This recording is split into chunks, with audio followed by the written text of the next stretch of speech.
être un homme.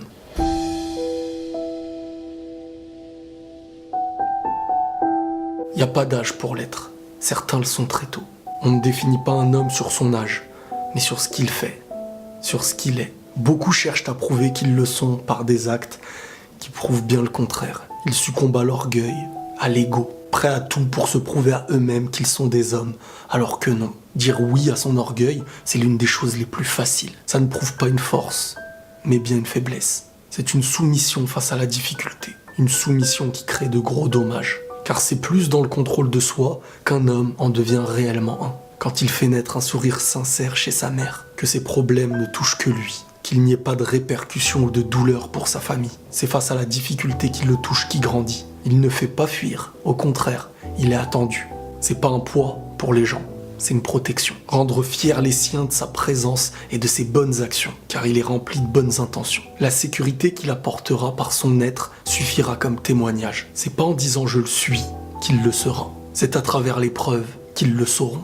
Mais au fond, il n'a même pas besoin de l'entendre, car il n'estimera jamais l'être assez. Nul n'a besoin de prouver ce qu'il est, sauf s'il n'est pas. Le meilleur des hommes apporte la paix dans sa maison. Il ne se justifie pas de ses péchés sous prétexte que c'est un homme pour l'interdire derrière à ses sœurs. Il se comporte pas comme un faible. Il respecte celles qui sont à l'extérieur comme il voudrait qu'on respecte celles qui sont chez lui. Il est le deuxième pilier d'une maison, après celui qui existe déjà bien avant lui. Aucune personne n'a de crainte quand un vrai homme rentre chez lui. Au contraire, il est attendu avec plein d'amour, que ce soit par sa femme, par ses parents, par ses enfants. Et c'est une fierté pour les autres de l'appeler papa, mon frère ou mon fils. Là où il passe, il distribue pas de douleur ni de traumatisme. Il sait contenir sa colère pour éviter leur peur, mais il la libère quand il est seul. Nul n'est parfait, mais les qualités que tu y trouveras sont des qualités qui font grandir les autres. Et ses défauts ne sont pas de ceux qui détruisent les autres. Il pense à son rôle sur Terre, toujours conscient de ne pas le gâcher. Il prend sur lui quand il voudrait agir par la force, car il sait que même si c'est difficile,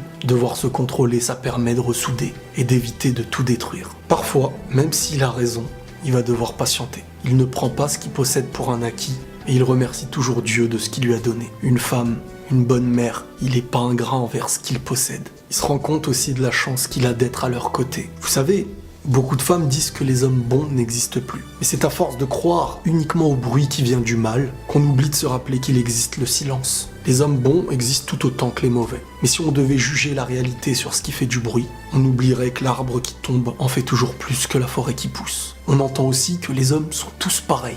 C'est pas faux. On est tous pareils et tous différents à la fois. Mais il y a celui qui sait ce qu'il veut et celui qui ne le sait pas. Celui qui sait pourquoi il se préserve et celui qui ne le sait pas. Chacun sait ce qu'il doit contrôler, pourquoi il avance et pour qui. Être un homme, c'est pas si facile en fin de compte. Ça se définit non pas sur ce que tu crois de toi, mais sur les sourires qu'il y aura autour de toi, pas sur les larmes que tu auras fait couler. Aucune supériorité chez celui qui rabaisse, chez celui qui a besoin de se sentir haut car il a fait tomber les autres. Être un homme, c'est une grande responsabilité, pas toujours compris de nous-mêmes. Prenez tous soin de vous et la paix sur vous.